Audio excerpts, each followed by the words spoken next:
Okay, we're going to go ahead and get started. I'm really energized this morning in our group. This is the largest number of registrants that we've ever had since we've gone to virtual, which is kind of neat. We also have the largest number of people we've ever had in attendance so far this morning, so that either says something about Aryn or insurance, but either way, it's good for our members. Just a couple of housekeeping items before we get started. In order to receive Ohio insurance credit, there will be pop-up questions that will occur in the middle of the presentation. Be sure to answer those. I promise you, you will know the answer. It is not a difficult quiz. It is mostly a participation recognition. So as long as you are able to answer those questions, not only will you receive CFP, but you will receive your Ohio Insurance CE. Moving on, if you haven't yet picked up the paper copy of Business First, yes, it still is published in paper. This is the edition where the FPA had the insert. A number of our members were featured as authors. A number of our members supported the organization with advertising, and we're grateful. It was also pure serendipity that this was the same edition that the Columbus Bar Association had their insert, so maybe this is an opportunity for the CFP credential to get a little more awareness amongst the legal community, because all the members of the Columbus Bar will no doubt be paying attention to their insert this week as well. Thanks to Katrina Moore, who put that together this time, and I encourage everybody next year, if you get the chance, to submit an article. You must be an advertiser to submit, to consider doing that, because we had a wonderful participation this year. Our symposium is coming up. I think you will be very jazzed by the fact that we're able to pull together Michael Kitchus for a number of presentations. We have a few surprises I think that you'll also enjoy. You'll also be able to get your ethics CE. Look forward to receiving that information and beginning registration soon. And then lastly, we are at the cusp of sending out applications or making an application available to be a board member. I'm particularly interested in having a board that represents our community. That's another way of saying those individuals of color, those individuals who feel that they'd like to step up to being a leader in our organization. We're especially interested in having them consider serving in some capacity on the board in alignment with their skills and interests. With that, I'm going to briefly move forward to this month's sponsor, Mark Linton. Mark is going to give us our brief update on some of the services that his firm is able to provide. And then I'll have the privilege of introducing Aryn, our presenter. With that, I'll throw it to Mark. Morning, thank you very much. I'm Mark.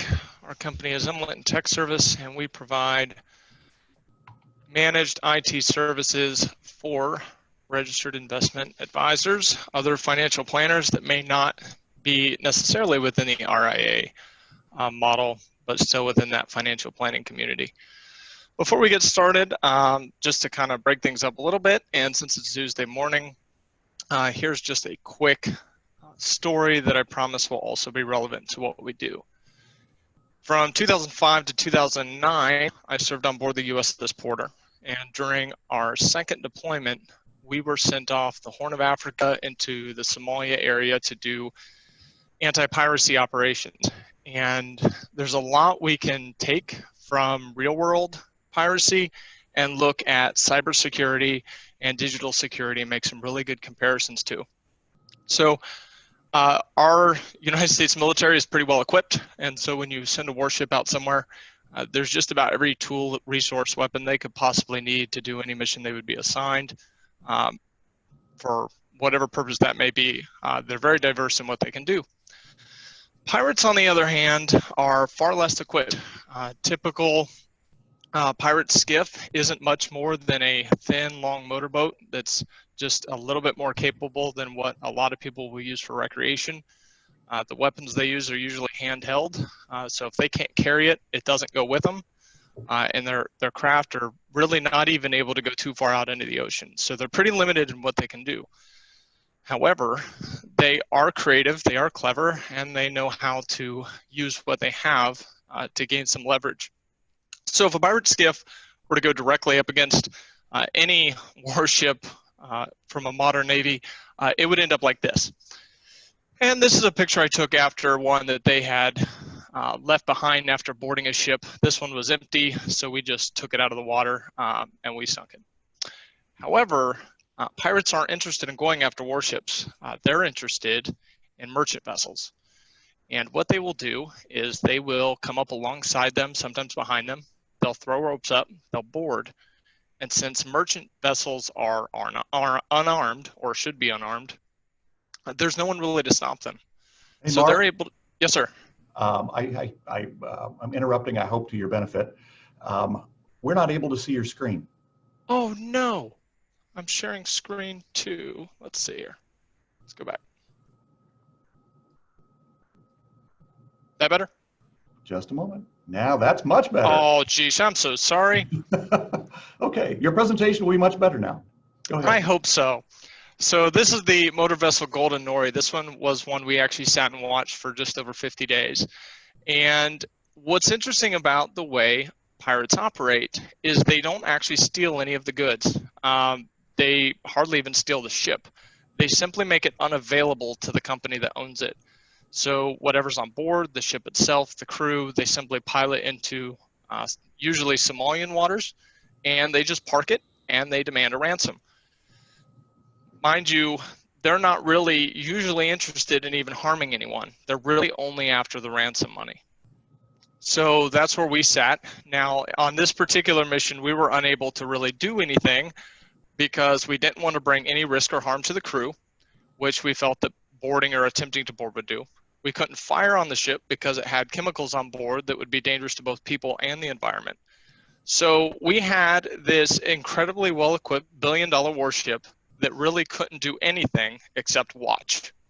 And we did. We watched it for a month and a half, and 2 days after we left and another ship relieved us, the ransom was paid, the crew was released, the pirates left, and other than a ransom being paid to pirates, everything was fine. So there's a lot we can take from this and apply to a network environment. One thing to keep in mind is it really doesn't matter how many attacks you stop. It's the one that gets through that becomes the problem. And when you're bombarded with either malicious emails or other types of cyber attacks all day, everything becomes a challenge because it's all moving, it's all being used or leveraged against you, and it's not, you don't get credit for the ones you block or stop or get away with. You only get judged on the ones that you miss. And then cyber criminals are incredibly clever in their tactics. They're not dumb, they're not foolish. It's not that they can't hold a job somewhere, it's just that they're using their intellectual ability for something malicious and something that's really not benefiting society in any other way. But it is self-serving and it is effective, and so we can't argue with their tactics, we can just try to stop them. And of course, our tools that we want to use in-house for you or your firm aren't just for stopping cybercrime. We also want to be able to help your team operate efficiently and work well and communicate and things like that. Keep in mind that just like a ship or a skiff, the goals you have are moving targets. You can't just set up camp or write a policy or install a piece of software and think that everything is good from that point on. It's something that's constantly adopted, it's changed, it's going to keep changing, and we're never going to arrive at a destination where we can say, hey, great, our IT program is complete. We can definitely be in a place where we're more confident in it and comfortable with it, but it's something that's never going to be done. Where we step in, and what we've chosen to do that's a little different, while managed services is not a new thing, we've purpose-built our technology stack and our method of doing it in a way that is most compatible with a registered investment advisor firm, where things like security and compliance are of top priority, and that those systems can't just be thrown in without being checked, and that auditing and accountability are heavily emphasized. So we don't just do things where there's no paper trail. Just like where you need to keep a tight paper trail of the work you do, we keep a tight paper trail of the work we do for you. The platform is built around the National Institute of Standards and Technology Cybersecurity Framework, which is one of several frameworks that the SEC will reference often. Being that the SEC is not a technology company, when they put out their standards, they're often referencing other frameworks. And while we do use others, the CSF is by far one of the most referenced ones. It's because it's very relatable. It can be applied to a lot of places, but there are about 4 or 5 others that we will drag in when necessary. As far as how we go about tactically or practically implementing some of these solutions, it really comes down to where a firm is. So an IT stack can be very large, and there's a lot of options and software and hardware and things out there that someone could choose from, whether you would do this through a managed service provider or in-house, or if you have an IT in-house that works for you, if you're big enough to be there. It really comes down to where you are along the maturity model.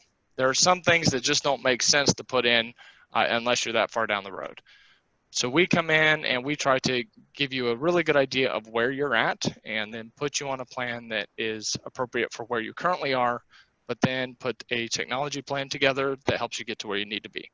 So it's not something where we're dropping you in where it's going to feel out of place, but we want to make sure you have the important things done that you need right away, and that you're not going to be open to some kind of vulnerability or unnecessary risk while we work on getting you where you want to be.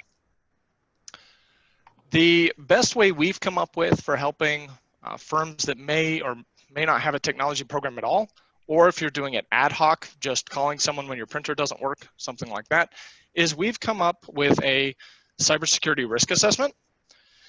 It's a 27-point assessment with lots of subpoints, so it's a little over 100 key metrics. It does take us at least half a day usually to go through. And the goal of this assessment is to give you a clear picture of where you currently are. It is very light touch from a technical perspective.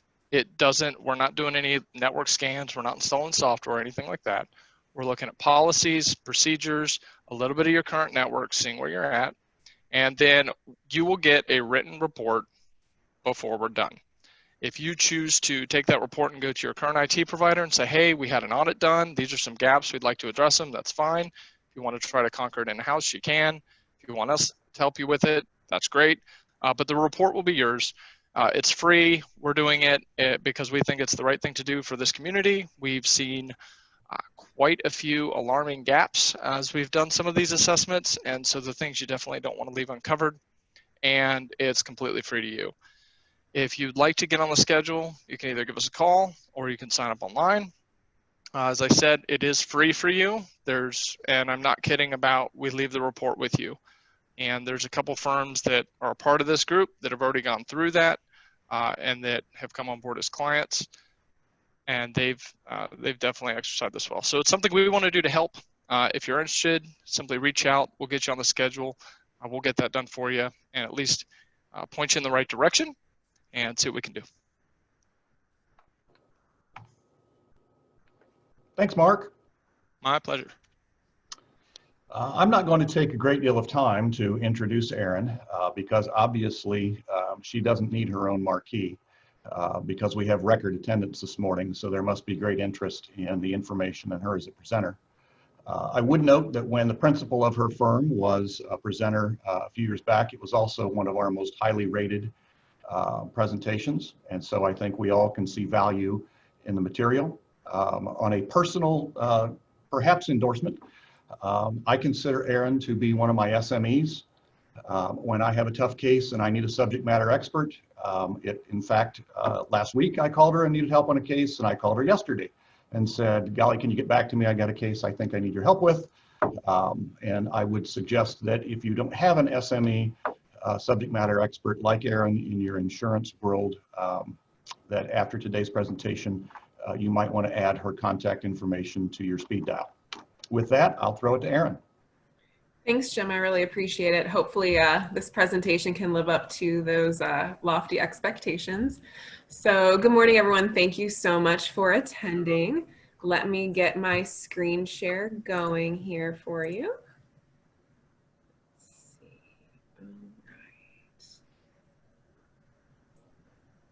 right. Jim, are you guys able to see that? You got it. All right. So this going. There we go. All right. So the topics we're going to be discussing today are personal insurance. So the reasons why you should be getting involved with personal insurance with your clients. It's basically part of the conversation that you're going to be having with them. So we're going to discuss all of those different topics, things to be aware of, and some current industry updates, things that have been going on recently in the insurance industry. And then my best way that I learn is by examples. And so I have a couple different claims examples to share with you as well. So personal insurance is really just another form of asset protection. You're going to be talking about their auto insurance, the home insurance, which is one of their largest assets typically, umbrella policy, what is it, how much do you need, and then collections, which is always a fun topic to get into because you really get to see what your clients like to have. So it could be something as simple as just some jewelry. I have clients with really cool car collections, cool guitar collections, things like that, whiskey collections, which I always like to discuss with my clients. So those are the different types of topics that we'll be going over. Oops, sorry, going back.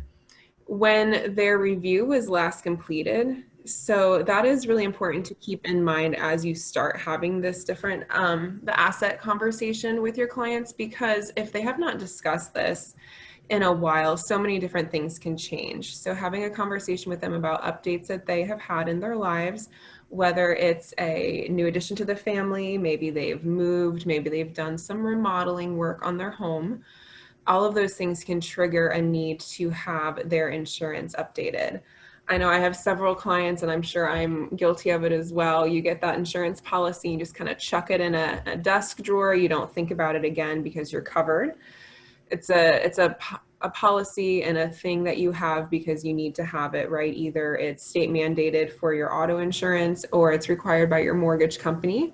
So it's not exactly the most exciting thing to discuss or think about. So the reasons why we need to be aware of everything I'm going to be going through in this presentation is to keep their best interests in mind, because maybe they don't have time or don't know what they don't know on these different issues with their insurance. Also, another thing to discuss with them is, are their premium dollars that they are spending being used the most appropriately? So yes, I sell insurance. I work for a brokerage at Overmeyer Hall. However, I don't want people to be spending more money on insurance. There's a lot more exciting things that they could spend their money on. So are they using those funds appropriately? And then for your benefits, all of the premium that they're spending, if there's an avenue where we can keep them very well protected and not at risk for anything, however, we can save thousands of dollars annually, how else can we be using those funds for something else to help their asset profile that they have? Another topic that we will get into are the serious gaps in coverage. So I've been in the insurance industry doing personal lines for a little over 8 years now. And just some of these really large issues that I've come across, both in the state of Ohio, locally, and then across the country, from clients of all different socioeconomic backgrounds. There's some very glaring issues that have kind of come up. So I'll share those with you as well so that you are aware. First topic we're going to get into is auto insurance. So on your screen here, you're going to see just a really fake policy, but it's for the purposes of this presentation, it gets the point across. So on an auto policy, if you get those in as you're doing all of your reviews with your clients, you're going to see on here the policy date. So one of the most frequent misunderstandings with auto insurance is it's either a 6 month policy or it's a 1 year policy. So I'm sure we all have those clients that don't know what they're spending, right? So if they think that this policy is a whole year and they're paying $1,400 for a year, that's not so bad as if it was only a 6 month policy and they're paying that much. So just being aware of the term of the policy. You're going to very easily see all of the cars that they have insured. So if they pull up into the meeting in a Tesla and you do not see the brand new vehicle on the screen or on the policy, you want to make sure that that gets added. That happens very frequently where clients purchase new vehicles and no one thinks to put it on. And then they're driving around thinking that they have coverage when unfortunately they don't. The largest thing to be aware of is the bodily injury liability portion on their policy. So my screen does not like me today. The state of Ohio requires insureds to have $25,000 per person in liability coverage up to $50,000 per accident. That is state minimum. Just for comparison's sake, a life flight cost to get you to the hospital is about 25 grand just for one person. So that limit would be very quickly used up if your clients were to get into a serious accident. The limits that you see on this example policy, 100,000, 300,000 is what's considered standard coverage.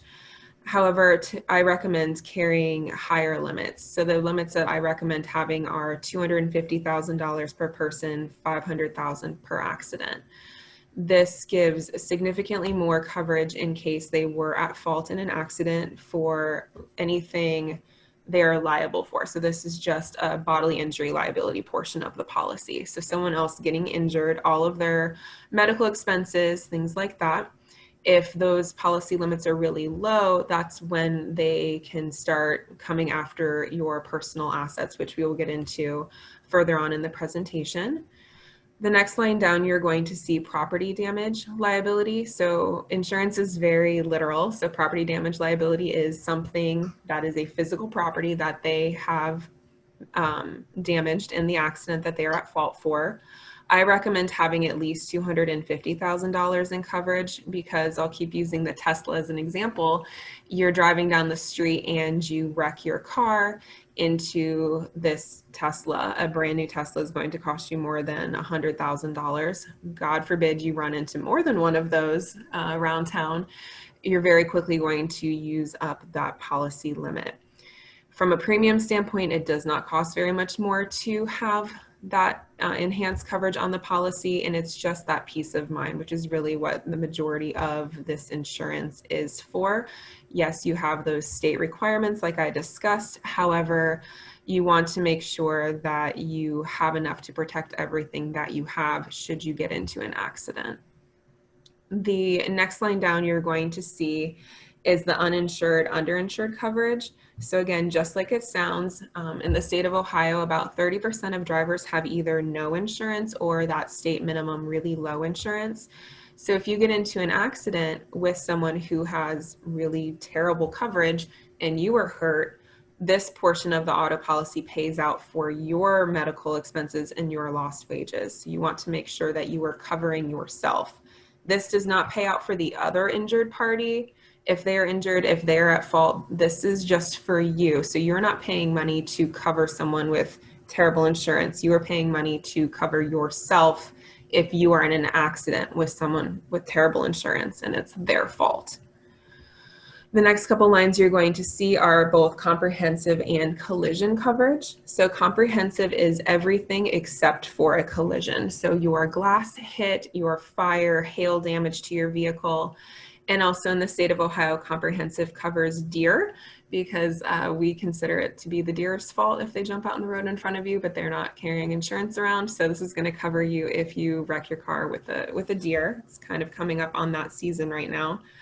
You're going to see the deductible limits. I always recommend having higher limits because frequently having claims that are very low is very detrimental to your insurance premium that you're going to be paying. So I recommend saving a little bit of money to have the higher limits on your policy.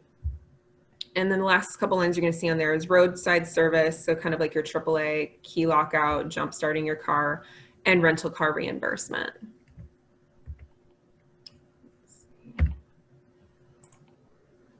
There we go.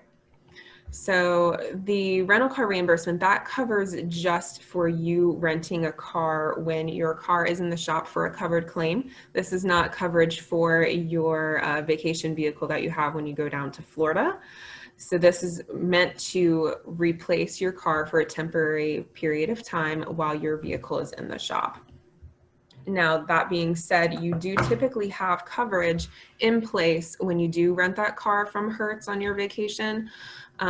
It depends, though, on your auto policy that you have, how much coverage you do get to extend. So typically, when you have a full coverage policy on your car, it's going to extend liability and comprehensive and collision coverage onto your rental vehicle. However, there are times where there is a gap in coverage, and that's typically for the loss of use portion. So if you were driving the rental vehicle and you wreck it and that car has to be in the shop, the rental car company can assess you their lost rents, lost use on that car for however many days it takes to get that car up and running. So I typically do recommend getting the insurance at the counter. It depends on how much it costs, and it also depends on how much you want to self-insure. Let's see. A couple other options that you're going to have on the auto policy are full glass coverage. So I always recommend this. So I said I like to have the higher deductibles on the policy, but then I like to layer in having full glass coverage. So that means nothing out of pocket for a glass chip, cracked windshield, or someone breaks the side window in your car. Glass is the most common comprehensive claim. So again, it's nice to have that coverage, and those claims aren't looked at the same way from a ding on your record by the underwriters as another claim on your auto policy. An important one on there next is the loan and lease gap coverage. So if you purchase a brand new vehicle from the dealership and you drive it off the lot, it instantly depreciates in value by several $1,000s just because it's now no longer a brand new car. Unfortunately, you think that you've got this great full coverage policy on your car, and maybe you do.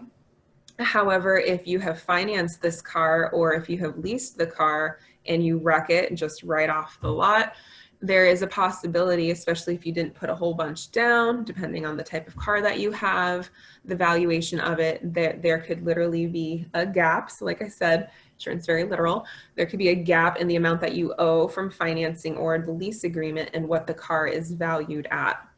The dealership will sell you gap insurance coverage when you are doing all of your paperwork. It's typically really expensive. My brother's girlfriend bought a used Audi, and it was about $500 to add this on.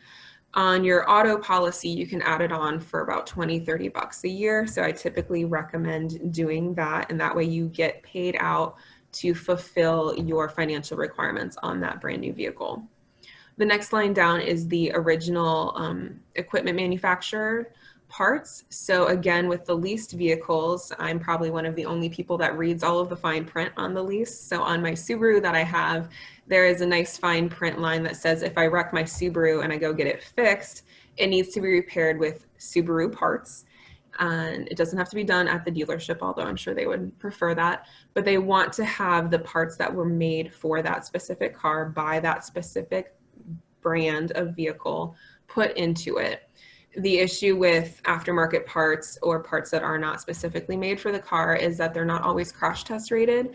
So not only are you not fulfilling your lease requirements for your car, you're potentially having a vehicle that is slightly dangerous, especially if those parts are more of a structural nature versus just a cosmetic nature.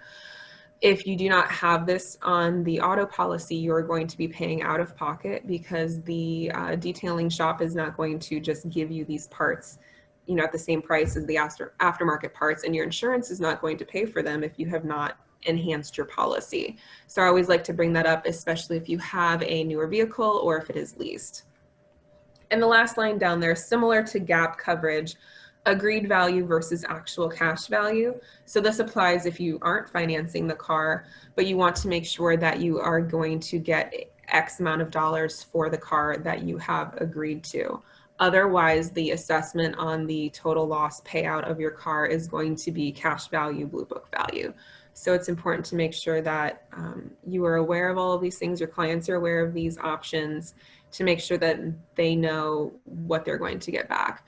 It's always really frustrating for me when my clients get into claim situations, typically this is before they become clients of mine, that they did not know, they were unaware, or they had an assumption in place that they had more coverage than they really did.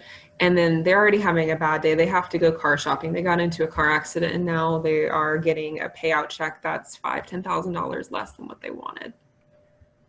All right. And again, as I go through this, please feel free to use the chat feature or come off mute and ask me any questions as we go through here. So wrapping up the auto policy portion and now moving on to home insurance. So similar to the fake policy I had pulled up for your auto, the home insurance policy, there's going to be a couple areas to take note of.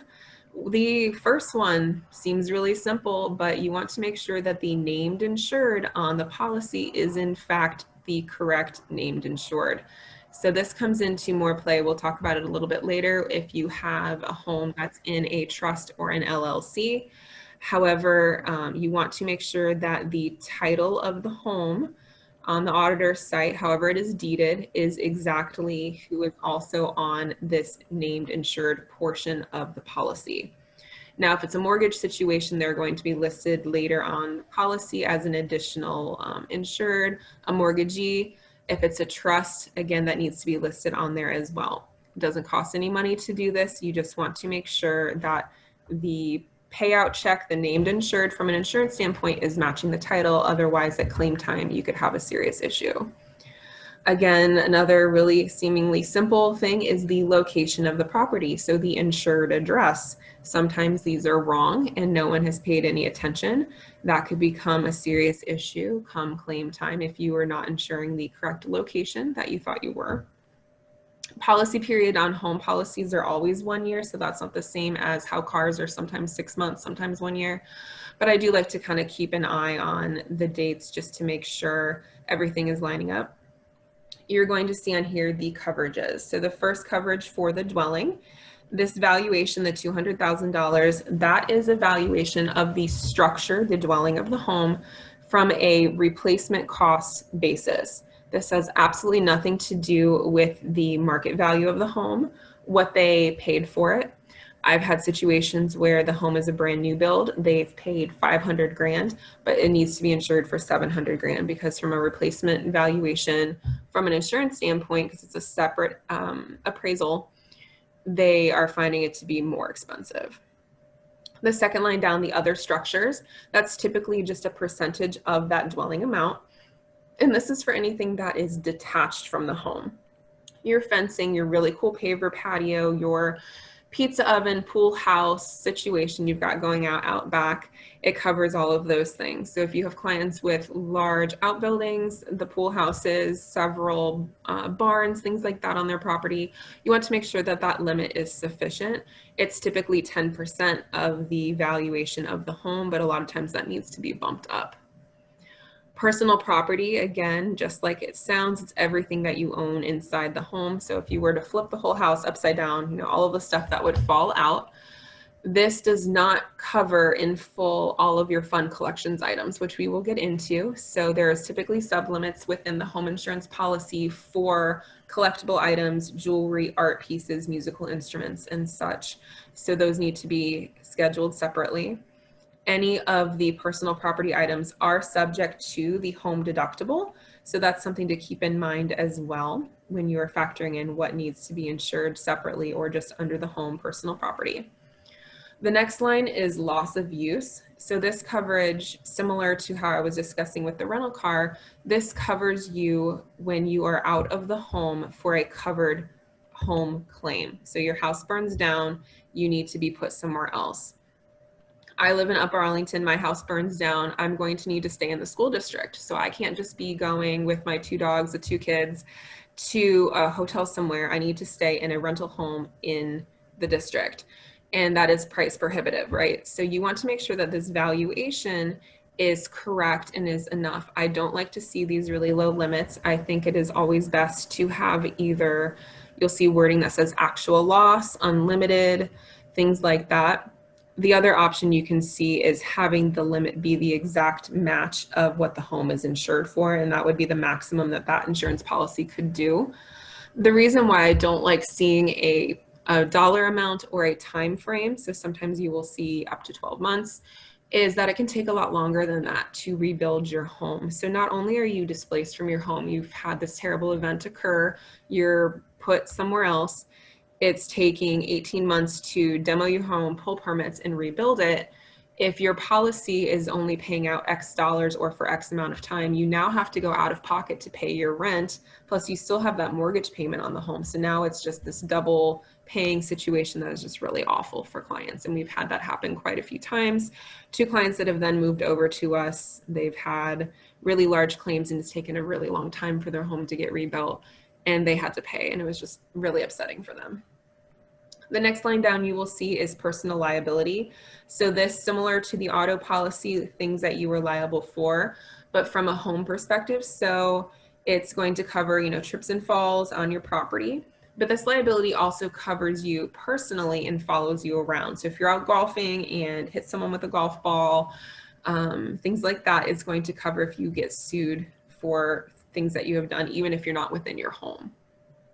Medical payments to others on there. So that would be more of a goodwill payment. So I like to use the example of you're having a dinner party, someone's helping you chop up some, you know, veggies for your, you know, veggie platter that you have, and they cut themselves with a knife. Maybe they get mad at you, you serve them one too many glasses of rosé while they were cutting things up, who knows. You can use this portion of your policy to cover their stitches instead of them having to use their health insurance. And sometimes that's going to come in handy if you are potentially concerned about them suing you, regardless of the fact that you are at fault or not. It's a pretty litigious society, and maybe, you know, just covering them on this would be helpful, right? You're going to see the deductible on the policy as well. Sometimes you're going to have a line for all perils or all other perils, and then a separate line for wind and hail. Some insurance policies are doing that because wind, so thinking tree branches, you know, your roof getting ripped off in a really bad hailstorm, things like that. The insurance companies are wanting to have a higher deductible or a separate deductible for that. So again, something to be aware of. All right. Options that you are going to potentially see on the home policy. So water backup is the most frequent policy coverage that I see missing on home insurance policies as you're going through them. If there is not a blatant line on there that says home water backup X dollar amount, it's very concerning. This is something that on standard insurance policies, it doesn't come on it. You have to click a button and add it on. So sometimes agents don't click the button, don't add it on because it's less expensive of a policy. It's easier to sell the policy because it's cheaper, right? Clients think that this is just covered on their policy. Hey, my home's insured, should be good to go. Well, water backup is not a covered claim on your policy unless you have this put on. This is going to cover not only the water in your basement, so water coming up through the drain, your sump pump, things like that. It also covers any other type of drainage issue. So your kitchen sink backing up and overflowing, your second floor toilet backing up and overflowing and raining down through your whole house. If you can imagine, I would just, you know, then burn the house down, right? But if you can imagine what all would be damaged from that, you're going to want to have a significant limit of coverage on there. If you think about 6 inches of water being in your basement, it's one thing if you have a cinder block unfinished basement with asbestos tile. It's a different situation if you have walnut trim and really cool carpeting and a pool table and a home theater system and a really cool couch and all of that stuff down there.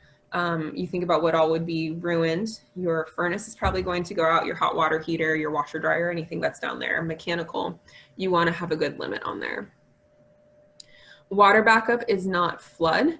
Those are 2 separate things. Flood insurance is a completely separate policy. It does not come with home. You have to buy it separately. It's not as huge of an issue in the state of Ohio. However, we do have some areas of town that are on floodplains. It would be required if you are in a floodplain to purchase flood insurance only if your home is mortgaged. Otherwise, there's nothing saying you have to have flood, but if you want coverage, again, you have to buy it. Another line I have on here is cash out. So this is really fun, especially for clients that are maybe older, retirement age, potentially wanting to move. So their house burns down. They don't necessarily want to rebuild the home here in the school district. They were wanting to, downsize, move somewhere else. So instead of rebuilding the house, the insurance company can cut them a check for the total valuation of the whole home, and they can move to Boca and get on with their lives there. So that's a really nice piece to have on there for them. Service line coverage is a new coverage option that you can add onto the home. This has come out in the past year or so. So I'm sure you guys have all received the little postcards in the mail from Columbia Gas AEP. Hey, you can get coverage in place for your utility lines coming to your home. So technically, you are responsible for any of the service utility lines that run from the street to your house, whether that is water, sewer, electric, gas. You are responsible for those. So if something happens to them, you have to pay to replace them. And then you think about the landscaping that gets messed up from it. So you can endorse this onto your policy. You can get limits up to about 25 grand, which is really nice. It's sufficient. So if a tree root comes and busts the line and they need to come fix it, things like that, it just wears down over time, a groundhog, those things, you're going to have coverage for that. And it's about $40 to $60 annually to have this on the policy. For comparison, the policies you can buy separately through the different utility companies are typically upwards of $150 a year. This also does not count as a claim against your home insurance. So I really recommend putting this on your policy. The insurance companies are making this affordable because they want you to have this coverage versus opting out, because they want to make sure that your furnace is going to have gas so you can keep your heat on, so your pipes don't burst and flood your house when it's cold. They want to make sure that the water is draining away from your home so that it doesn't back up into your basement and cause water issues and things like that. So that's why they make it affordable, and that's why they don't ding you when you would file a claim. So let's see here. A couple questions that popped up. Okay, so on here, one of the home insurance options, so a question came up for earthquake. So you can endorse earthquake coverage onto your home. Most insurance companies offer that on there. It typically comes with a 10% deductible of the home policy limit. So if you have a $500,000 home, you're gonna have $50,000 deductible on earthquake. It's more expensive to add this onto your policy if your home is built with brick, because if you think about it, if their ground was unsettled, the brick framing of your home is going to be broken and more expensive to fix than if you just had a wood framed home. Typically, it's a couple $100s a year to have this coverage on your home. It's, again, not required. I have some clients that really are finding it very important to have, and other clients that opt out of it. So it's again, it's a personal preference on that. Let's see here. So the next line on here is equipment breakdown. Equipment breakdown works very similar to a home warranty that you used to get when you would purchase a house. So I'm in contract on a new home right now. We got the inspection back. There's a whole laundry list of things that need to be done. So equipment breakdown is not going to cover any pre-existing conditions. It's going to cover things that occur when you're in the house. But I think it's really important to have on your policy, because you don't know what you're going to get into, right? Especially if you're, like me, moving and buying into a new house, or if you've just been in your home for a while. Similar to service line, it's about $40 to $60 a year to have on your policy. It gives you up to $100,000 in coverage. So this is going to cover your HVAC, anything mechanical in your home. So home entertainment system, garage door, anything like that. Short of it being a glaring maintenance issue that you just never did anything with them, they're going to first come out and repair and then replace. So I like to look at this more as like a coupon for your home, where, hey, you're paying, minimal dollars a year to have this coverage in place on your policy. See if they come out, they can fix it for you. It's a lot cheaper than paying an appliance person or having to pay for a new HVAC unit out of pocket, and go from there. So that's another recommended coverage I always like to have. All right.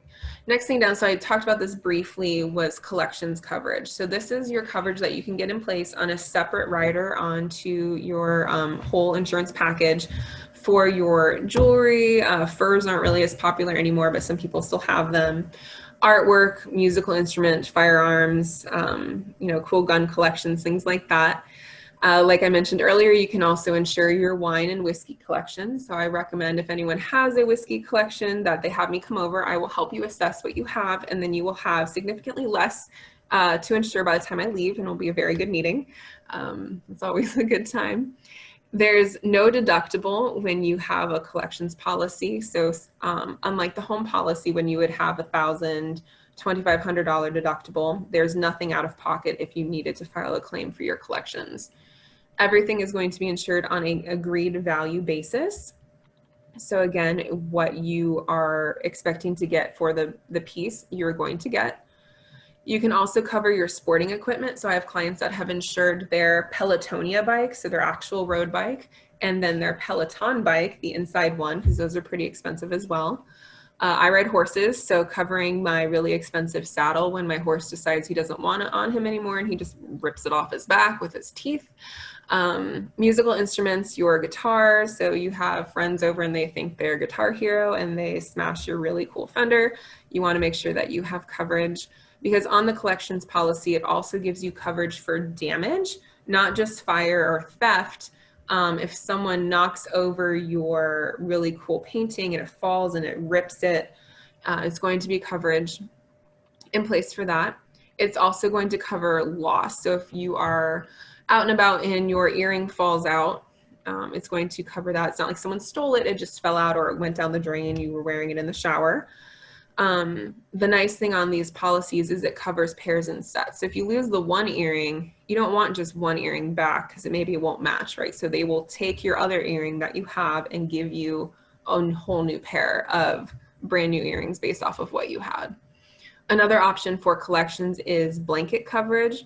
So instead of line iteming out every single piece that you have, maybe you just have a collection that you got in a trust. It was grandma's jewelry box of stuff. Instead of listing everything out, you can just say, hey, this box of jewelry is worth 50 grand. Nothing in this box is worth more than $5,000 or $10,000 each. So we just list it as, $50,000 thing. I have some clients that like to get a lot of like the different Pandora charms. We're not going to list every single Pandora charm. We're just going to say you have X amount of Pandora charms for this amount of money and you're going to have coverage. So we had a couple other questions pop up from there. Let's see if I can get that to work. Maybe not. Sorry, you guys, the chat feature is kind of odd on my screen. Let's see here. So on the equipment breakdown coverage on the home, typically it's a $500 deductible on it. So I wouldn't file something for a couple $100 dishwasher, but if your dishwasher goes out and your range goes out from something, it'd be worthwhile filing a claim. Let's see. My septic coverage on the home is typically covered. It's going to depend on the policy you have in place. So I know I say that a lot, that it depends, but it really does. They're going to come out and see what is going on with the septic system if it were to back up. So obviously you have to get them taken care of every so often. But yes, there should be coverage in place on the home policy if you have it endorsed correctly. Let's see. All right. And firearms. Firearms, I would consider that firearms are a sublimited item under your personal property. Typically, I believe it's about $5,000. So if you have more than $5,000 worth of guns and you don't want them to be subject to your home deductible, I would recommend scheduling them.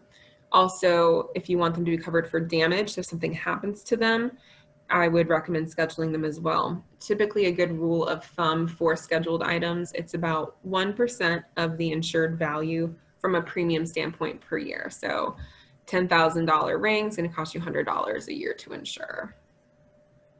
All right. And then the rest of them I can answer separately. That way we can kind of continue on. I'll type out the answers later.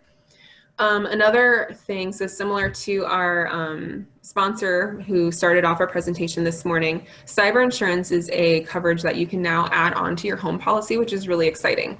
So it is, you used to be able just to get it separately. You could get business cyber policy coverage, but now you can tag cyber policy coverage onto your home policy. Again, doesn't affect your home claims. I do not believe there's a deductible for most of my insurance carriers that offer this. Limits range from $25,000 up to $1 million. It's going to cover online fraud, extortion, piracy, phone scams, and wire transfer. So like I said, I'm getting ready to buy a house. So when they were wiring me things, or I'm gonna have to wire, money to them, you want to make sure that that's going to the right person. No one is hacking into that email and changing the address that it's going to. I recommend having this in place for clients that have more of a predisposition to do maybe philanthropic gifting, and they're doing it virtually, so via email, doing different things online. Or if you have clients that might be more susceptible to these types of phone scams, maybe they are a little bit older perhaps, and they would be more willing to give out information. The reason it's important to have this is there's not really a way to get your money back from your banking institution or your credit cards, because in these situations you are giving your money willingly. So you are wanting to, pay for this project that's going on. You want to donate money to the education foundation. So you are giving them 20 grand. The hacker comes in and changes the routing address that you were sending that money to. Well, no one really stole it because you were giving the money. So your bank is not necessarily going to refund you for that. So that's why you need this policy in place. Okay, so to summarize everything we've discussed before we get into some claims examples, I just wanted to again reiterate the most common coverage gaps I've seen, the hot topics to bring up with your clients if you're more limited on times, or just little nuggets to have in the back of your head. So drastically underinsured homes. So it's a really big trend right now to be updating your home. We're all stuck in our house. We need really cool office space, or I'm sick of cooking for everybody, so let's update the kitchen. Let's put in a first floor laundry master bedroom situation. So if you do all these cool updates to your house and you don't update your home policy, your home that was a $500,000 house is now maybe worth $750,000, it burns down. Well, you didn't update your policy. Are you going to get that much back for your home? Another really common one is low deductibles. So that's one of the reasons I pointed it out, especially on the home. It's a much bigger impact from a premium standpoint when you have a low deductible. So an example for you, we have a client that we started taking care of. He was coming from a situation where he was paying $96,000 a year for all of his personal insurance. So he had a few things going on, couple nice houses. He had a $250 deductible on his $10 million home. Now, he wasn't filing really small claims. He didn't have a need to have a low deductible. He had just had this policy in place for years. So he was grandfathered into a low deductible. Hardly any insurance companies now are going to write a home deductible under $1,000. So just changing, we didn't do anything else. Just the first thing we did was, well, $250 is way too low for a $10 million home. Let's bump it up to $5,000. So not even a crazy high deductible for a $10 million home. So just by taking his deductible from $250 to $5 grand, it saved him $45,000 a year. So it cut his insurance premium in half. Needless to say, he was really excited. He'd have a lot more money to spend on other things, invest in other things, and the like. So it's really important to pay attention to that low deductible. I also mentioned before, it really does not behoove your clients to file small claims. If you file more than 2 home claims in a 5-year period, you're going to be really hard pressed to find any carrier that will take you. Another big gap I see are those low liability limits. So whether the liability on the car is that state minimum, or if you see anything $100,000, $300,000 across the board, it's too low. And frankly, to bump it up to $500,000 is literally a couple dollars a year. It is absolutely necessary to do that. Same thing on the home. If you see $100,000, $300,000 of personal liability, again, way too low, especially with how expensive it is to fix anybody, and again, how litigious everyone is. Having unscheduled collection items. So your clients come in and they have a really large ice skating rink on their finger, and you don't see a glaring policy somewhere for them that lists that very large diamond ring. You want to make sure that they have it, because so many times they just assume it's covered on the home. And then no umbrella policy. So we will get into what an umbrella is, why you should have it, and how much. All right, so a couple quick claims examples based off of the home policies. So I said before, water backup on your home is not flood coverage, right? So there was an insured that had a home with an elevated shared drive between the two houses. There was really, really heavy rain, so kind of like we've had in the past couple months this summer, really bad storm, lots of rain, all of a sudden lots of groundwater. The water was pooling on the driveway and started coming into their attached garage and then into the first floor of the home, and then went down into the basement. The surface water was not draining away from the home because the home was not graded appropriately. And also, like, the area between the homes, everyone was kind of like putting leaves and stuff there. So it wasn't maintained very well. So it was causing some of this water to back up. There was surface water in all of the neighbors' homes as well. So unfortunately, there was not coverage on the home policy. So this does not count as water backup because it was affecting more than one property. And there was a large surface water situation. So that was actually considered a flood policy claim. And unfortunately, the client did not have one in place. So again, a reason why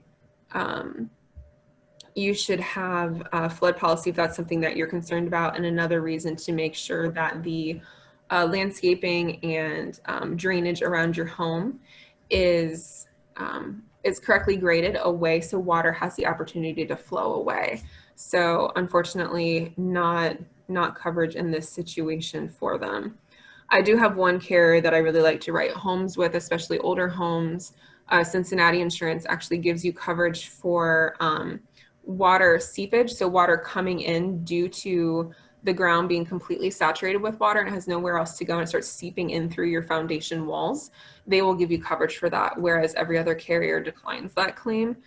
So I typically like to write with them when you have homes with potentially some foundation issues.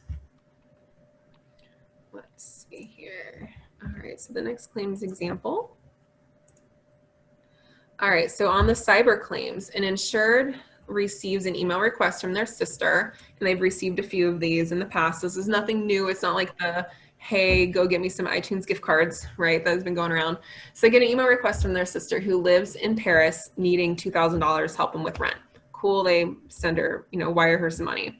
A week later, they get another request for $5,000. Okay, all right, let me help you out. They send out the money. Talks to her sister a couple weeks later. She's like, why didn't you send me the money? Nothing came through.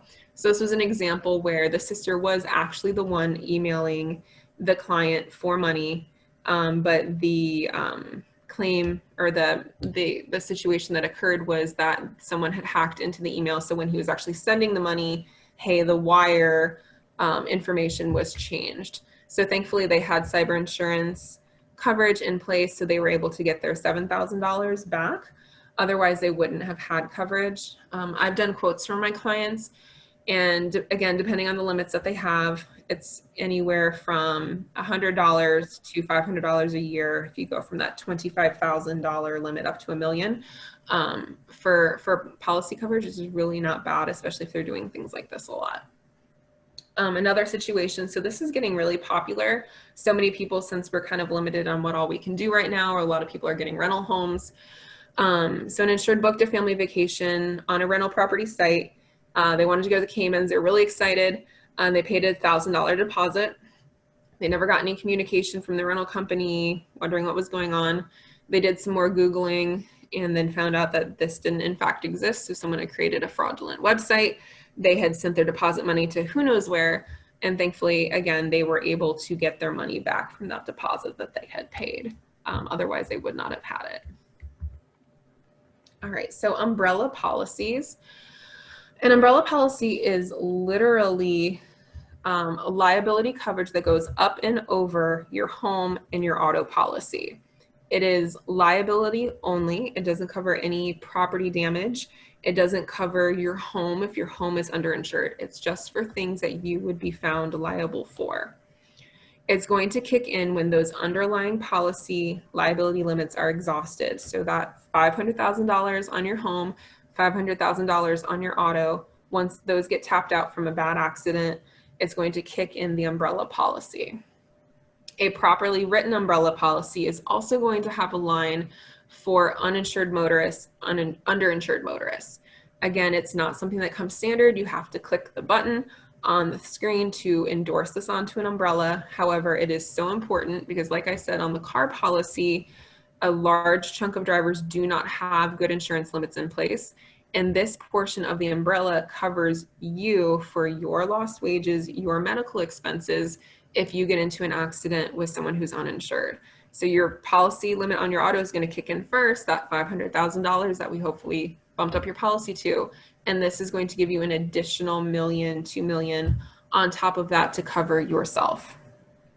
An umbrella policy can also provide coverage if you are on different boards. So from a directors and officers standpoint, I always recommend clients who are on boards to check the D&O policy that the board has in place and then look at how many board members there are. So if they just have $1 million D&O policy, you have 10 members, that money is not going to go very far. And then look at what it is that you are doing as a board. If you are more of a risk for potentially being sued, it's really important because as a board member, that claim is going to kick to you once the assessment passes through all of the board members and the D&O policy gets exhausted. You want to make sure that you are personally protected as well.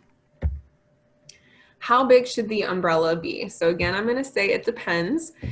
You want to have the conversation about their whole risk profile, what they have going on. So it's not just A plus B equals C. So just because your client's total net worth is $5 million does not mean that they need to have a $5 million policy. You're going to want to factor in everything they have going on in their life. So different lifestyle exposures. If they like to host political fundraising parties with alcohol at their house, it's a lot bigger of a deal than they drive back and forth to Kroger's once a week in their Honda Civic. If they have teenagers, that are driving, right? So the first level of issue is you've got kids on Facebook saying mean things that someone might sue you for. Then you've got unexperienced drivers running around, which is, dangerous from a liability standpoint. Maybe you have kids in college. Maybe you have kids in college in a sorority or fraternity. Maybe they're on that sorority or fraternity's, board, like they're the president of the fraternity, and what happens there. Again, if the client is on any type of boards, if they have a future wealth, so if they're due to have some inheritance, and any type of investments that they have. You're going to have all of that lumped into their tangible assets. So everything that they have invested, cash, assets, the home, the cars, all of the stuff, you're going to have this whole lump sum, and then you're factoring in all these other things that are going on. And then you have to layer in their risk aversion, their risk tolerance, and how much of it that they want to self-insure. So I go through all of that with my clients. We have these discussions. There's recommendations made, and you look at the pricing on how much it costs to have an umbrella for these different limits, and then you make a decision with all of that education and different factors in place. From a ballpark standpoint, people always ask me, how much does an umbrella policy cost? It's based off of what is underneath it, but for just basic terms, a $1 million umbrella policy over 2 drivers that are not teenagers is $300 a year. And that's with that uninsured motorist layered in. As you go up from there, it's typically about $100 per million to continue on. And then once you get over 10 million, it kind of exponentially grows because the insurance companies have to go into their reinsurance market, which makes the rates a little bit more expensive. All right, so quickly wrapping up here because we just have a little bit more time together. An umbrella claim so why should we have these umbrellas, right? So an insured allows their friend to drive his Porsche. His friend has never driven a car that could go from 0 to 60 in 2.2 seconds. So it had some serious horsepower going on. His friend loses control and, spins and strikes another oncoming driver who also happened to have a Porsche. So it was, nice neighborhood. The injured party, so the oncoming driver, is injured to the point that he can no longer work, and he had 22 years of workable life left. He was making a $930,000 a year salary. So since it'd be kind of tricky and for the matter of time, I'm not going to come off screen share, and this won't be like a whole collaborative discussion. So I will just tell you what happened in this situation. The liable party was the insured. So the owner of the Porsche who let his friend drive, they held him responsible because he was negligent in allowing his friend to drive his vehicle. So his vehicle is his property.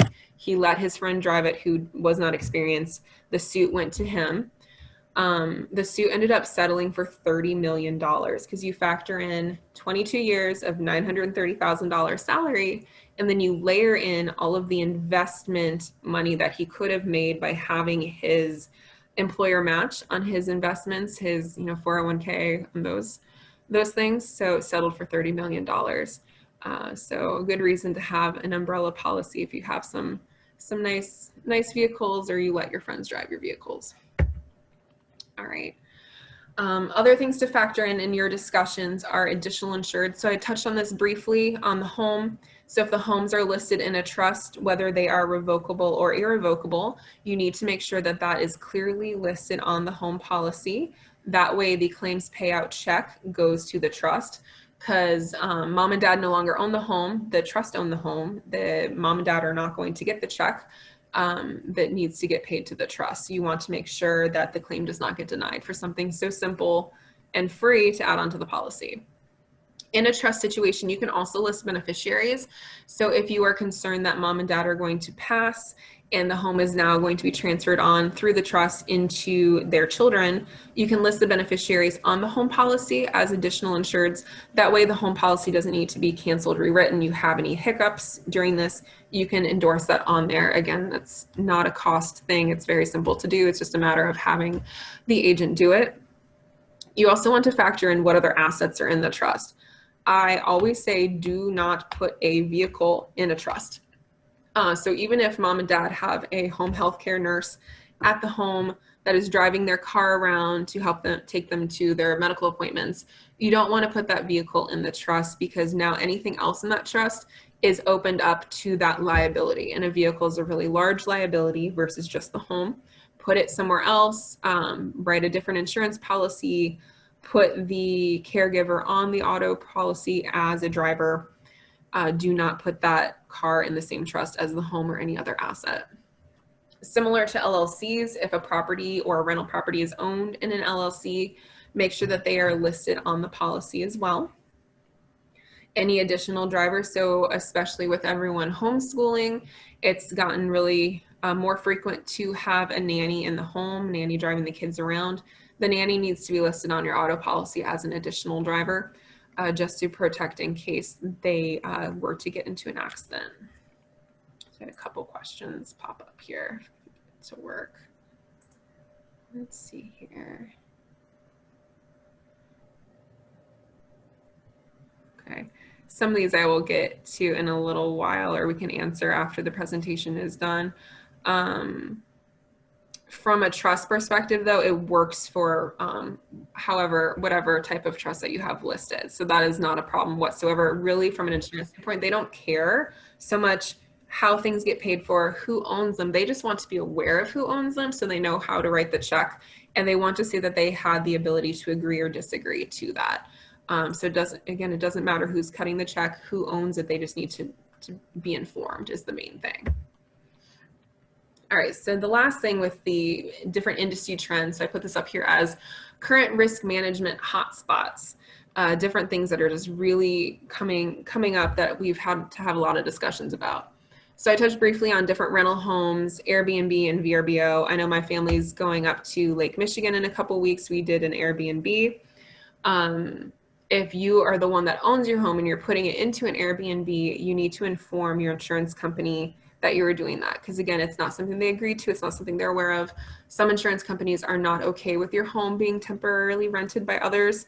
So that's a conversation that you have to have with them.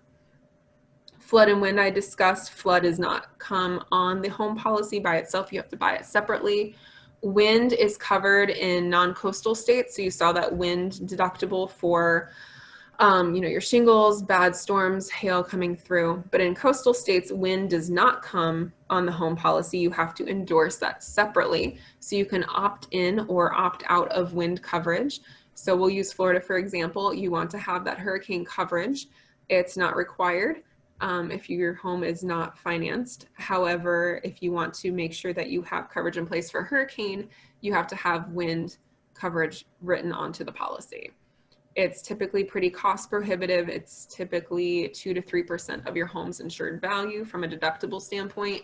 So a lot of clients choose to self-insure that risk. But again, it's the point of bringing up whether or not they have the coverage, they want the coverage versus assuming they do, and then finding out after a claim occurs that they don't, and now they have to be out of pocket for a whole hurricane claim. More home businesses have popped up. So, people are all working from home. How does that work with their home equipment or their work equipment being in their home? Who's covering it? So typically the business policy is going to cover having your laptop, your monitor and such at home. But what if you have a whole bunch of documentation that you are now printing out at home? Someone breaks into your home, steals documentation, or you don't have good security on your Wi-Fi that you're using at your house. So those are all things to factor in. We have a couple clients that have started doing businesses out of their home. So we have a client that's teaching yoga from home, which is awesome. I teach yoga as well, but so like streaming on Zoom yoga classes, but now that's a business in the home. So how does that affect the home policy? Technically that needs to be endorsed on to the home as a business. It's not very expensive. I think in this situation, it's about $60 annually to give business coverage by doing this, but you have to think of what if a client were to be injured doing this Zoom yoga class, they could technically sue. You would want to make sure that you have coverage in place. So something that seems so simple and it's a nice thing to be doing. People are offering these different services. You want to make sure that you have coverage in place because you are opening yourself up from a liability standpoint. I mentioned before home remodels. Huge market right now. A lot of people are even buying really inexpensive homes, and I'll use inexpensive in a relative sense. So, a couple $100,000 home, tearing the whole thing down, building a brand new home. How are we ensuring that? It's not just a standard policy. You have to have a builder's risk policy in place to cover those things. If you have someone in your home, so you're staying in there, you're not demoing it, but you're doing your whole kitchen remodel, and maybe you've moved out for a month. So now you are not in your home and you have other people doing work in it, the insurance company needs to be aware of that because the risk is so much greater that something could happen. And the last little thing on here is employer practices liability. So this was always a topic to discuss. If you have nannies in the home, if you have caretakers on your property that come, like a daily landscaper, a home assistant that comes in. But now with everyone's, doing virtual school or homeschooling, there's a lot of these new, they're called like nanny pods and homeschooling pods, home learning groups, where instead of everyone having their own nanny at the house, the people that you are quarantining with, everyone's getting together. Maybe these 5 kids are going to my house for the day and I'm going to have one nanny and I'm going to pay for it. And then next week they're going to go over here. Well, now you have all these kids in your home. What if something happens? Same thing with people are hiring retired teachers or part-time teachers to come in and do tutoring or homeschooling in the house. You're having a whole bunch of different children in the house. What if something happens? What if someone gets sick and you get sued? These are all new liability risks that the insurance industry is trying to figure out what all to do with. All right, so that is all I had to share with you today. Let me get out of the stop share so I can actually see all of the questions that have come up. If you guys want to come off mute, that is great. And I can start going through some of these questions that have popped up in the chat feature. If you guys would like to, it would probably be helpful if you are able to unmute and ask them if I haven't already touched on them, short of me scrolling through everything. But again, I really appreciate everyone being on this call today. It's been great. So let's see. Through these questions. Aryn, would you like me to read them to you? Yeah, because there's quite a lot in the chat screen. So because they kept popping up and then blocking my screen, and so I couldn't quite see everything. So where should I start with do you write policies that cover car rental in excess of 30 days? That's the first one. Okay. So,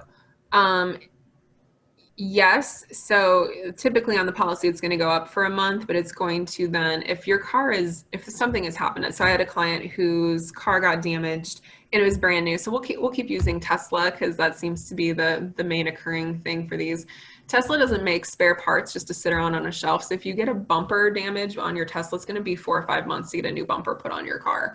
And if you don't have another vehicle around, your insurance company is going to pay to cover you if it's endorsed correctly. So a standard policy is going to give you the 1 month, but I do have carriers that give you, 30 grand for coverage. So it's again, a topic to discuss and make sure that you have that in place on your policy. Okay, the next one is just simply septic coverage. Yes, I think I touched on that with Mike. Okay, I wasn't sure. And then are claims due to storms treated differently in your claim history than claims that just happen independent of Mother Nature claims? Yes. So the insurance industry views act of God catastrophic claims. They don't count those against your record. They don't ding you as badly as another type of claim. I will say, though, that water claims are the most frequent claim that have occurred. And insurance companies are really, really disliking any type of water claim. So even if you just have one water claim on your record, they aren't going to want you. So you're going to be stuck with your current insurance company for about 5 years. Even if it's not your home. So like I said, I'm buying a home. So let's say the one I'm buying, they have a claim. Well, there's a claim at that property. So even though I didn't file it, I am held responsible for that. I'm going to pay an insurance premium on that claim that I did not file because I am moving into that home. Also, the people that are moving out of the home, that claim history, because they filed it, is going to follow them for 5 years, even though they are no longer at that property. So really, I mean, it kind of stinks, frankly, coming from an insurance person. I'm like, that's hard, but that's why I like to have the conversations prior to filing claims. It's not that I don't want insureds to get money. I want them to use their insurance policy, but you have to factor in all of the things that could potentially occur once you do file a claim. Okay, is there anyone you'd recommend for antiques valuation? How are these written in? Separate policy, question mark? So antiques would be part of the collection. So you want to make sure that you know what they're all worth. And again, you can schedule them. So you know your antique chest of drawers, the Chesterfield, things like that. You have line items and list out their valuation. I do have a couple people that I can recommend, and I can send that out to or Debbie Lee. I can send it to you if you want. Yeah, and that was from Michael McMeans. Yep. And then this I just answered in the chat. The copy of the presentation will be online under the event. By the latest tomorrow, it'll be under past events. Today, it's obviously under current events. So, and then roughly how much does cyber insurance typically cost, i.e. a $1 million policy? That would be about $300 a year for $1 million. And again, it's going to depend on the client. They're going to look at and ask kind of why they want that high of a limit. Similarly to an umbrella, once you get on higher limits of coverage, there's more underwriting questions that the carriers are going to ask. So if this person is doing $1 million wire transfers frequently, there's more of a chance of something occurring to that valuation. They're probably going to charge a little bit more premium versus they have a more low-key lifestyle. Let's see. Sorry, what is the maximum umbrella amount that you are able to write? However much you want. Again, you can't just get a $30 million umbrella if you don't have a reason to. Typically, my carriers are going to cover up to 10 without too many questions, and then they're going to want to see a balance sheet to say, they're not just going to cut you a check now, for something either. And also, they're not going to write a policy in place where there's absolutely no reason you would ever be sued for that much. But you can get a policy for however much you want. There are standard market policies you can broker out through Lloyd's. They will insure you. I mean, if they can insure J-Lo, they can insure an umbrella for however much you want. True. Mm-hmm. And this one is above my mind of what this, but it says factor in assets in 401k.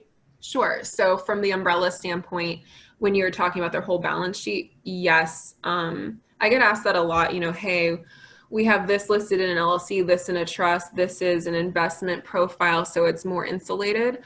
But I do have several clients that are insured up to their total balance sheet, regardless of how those funds are allocated and how those funds are protected. So we can factor that in the whole conversation as far as what all they're worth. And then that conversation needs to be had with both their advisor and the client as far as what they're comfortable with. And you can look at the policy premium amounts and go from there. Technically, those can be touched if you have the right personal injury attorney, unfortunately. I did understand that answer, actually.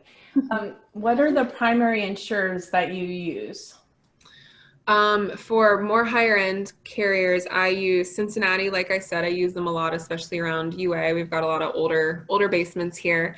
So Cincinnati Insurance, Chubb is one of the bigger names in high-end homes. Pure is a newer carrier. They're a reciprocal company. They were kind of formed by several different carriers.